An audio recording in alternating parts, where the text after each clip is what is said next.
India का medical system जल्द ही collapse होने वाला है। 9 मार्च 2016 को इंडिया की पार्लियामेंट्री कमेटी ने ये ओपनली एक्सेप्ट किया। जी न्यूज में पब्लिश्ड एक रीसेंट स्टडी के हिसाब से इंडिया में बस गेस करो कितने परसेंटेज सर्जरीज फेक की जाती होगी। वेल, अ फ्रीकिंग 44% सर्जरीज फेक की जा रही है। मतलब almost half of the surgeries completely unwanted होती है, सिर्फ पैसे कमाने के मकसद से की जा रही है। इसी रिपोर्ट ने इन सर्जरीज को बाइफरकेट करके भी बताया था कि कौन सी सर्जरियां हैं। इंडिया में होने वाले 55% heart surgeries, 48% uterus surgeries, 47% cancer surgeries, 48% knee replacement surgeries, 45% C section surgeries completely unnecessarily हो रहे हैं, सिर्फ पैसे ऐंठने के मकसद से।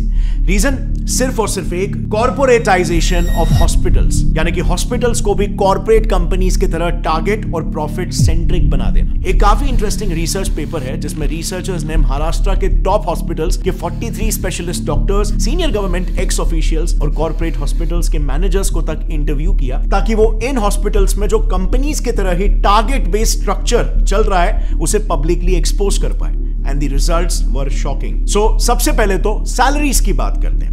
रिसर्च में पार्टिसिपेट किए रिस्पोंडेंट्स का यह कहना था कि हॉस्पिटल्स में काम कर रहे डॉक्टर्स की सैलरीज में बहुत ह्यूज डिफरेंस होता है। इतना ज्यादा कि न्यूबी डॉक्टर्स को 1 लाख पर मंथ की सैलरी मिलती है, लेकिन सीनियर डॉक्टर्स को 1 करोड़ पर मंथ तक भी ये सैलरी पहुंच जाती है। अब सवाल यहां पर यह आता है कि इतना बड़ा डिफरेंस क्यों? क्योंकि डिफरेंस इनके टारगेट्स में भी होता है। एक सीनियर ऑप्थेल्मोलॉजिस्ट का यह कहना है कि उन्हें एवरी मंथ 1000 पेशेंट्स को कैसे भी करके हाई एंड ट्रीटमेंट्स में कन्वर्ट करना पड़ता है। इसी पर एक और गायनेक रिस्पोंडेंट का कहना यह था कि मंथ एंड में टारगेट्स का प्रेशर काफी बढ़ जाता है, जिसके लिए उन्हें कैसे भी करके आउट पेशेंट्स यानी कि ओपीडी पेशेंट्स को भी बिना मतलब के हॉस्पिटलाइज करना ही पड़ता है, और नतीजा ज्यादा से ज्यादा सर्जरीज रेकमेंड करके टारगेट्स मीट किए जाते हैं, क्योंकि टारगेट ही यहां पर 1000 पेशेंट है।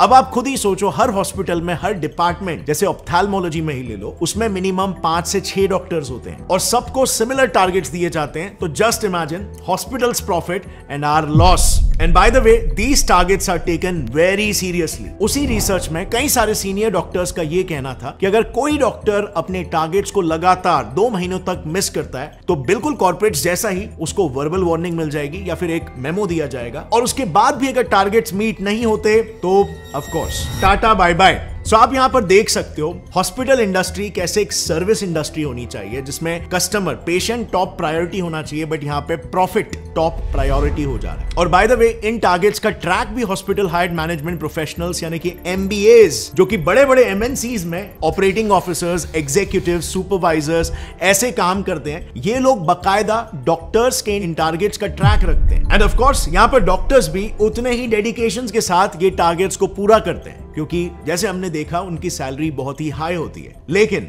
उनका ये high paying job mostly contractual basis पर होता है। एंड सो उस कॉन्ट्रैक्ट को रिन्यू कराने के लिए और उनका न्यू पे स्केल डिसाइड करने के लिए उनके पिछले साल के टारगेट्स को देखा जाता है, जो अनफॉर्चुनेटली इन डॉक्टर्स को फोर्स कर देता है इलीगल स्कैम्स तक करने के लिए। नाउ मेडिकल फील्ड के इलीगल प्रैक्टिसेस को थरली समझने के लिए हमने ये सारा इंफॉर्मेशन 2 काफी प्रोमिनेंट डॉक्टर से लिया है। पहला है Padma Bhushan and Padma Vibhushan awardee doctor BM Hegde, जो उन्होंने एक आर्टिकल लिखा था, उस आर्टिकल का रेफरेंस है। और दूसरा रेफरेंस हमने लिया है एक बुक से called dissenting diagnosis by doctor Arun Gadre and doctor Abhay Shukla.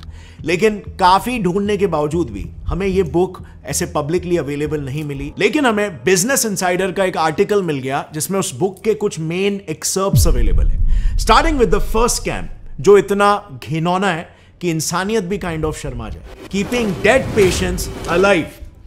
Times of India ने ऐसे कई सारे केसेस पर एक रिपोर्ट पब्लिश की है जिसमें डॉक्टर्स डेड पेशेंट्स को भी जिंदा बताकर उनके ट्रीटमेंट्स चालू रखते हैं, ताकि ज्यादा से ज्यादा पैसे बनाए जा सके, और फिर अंत में जाकर सच्चाई पब्लिक करते हैं। TOI में ही पब्लिश्ड एक केस में एक हॉस्पिटल ने पेरेंट्स को बिना बताए उनके 14 साल के ब्रेन डेड बच्चे को 1 महीने तक वेंटिलेटर पर रखा।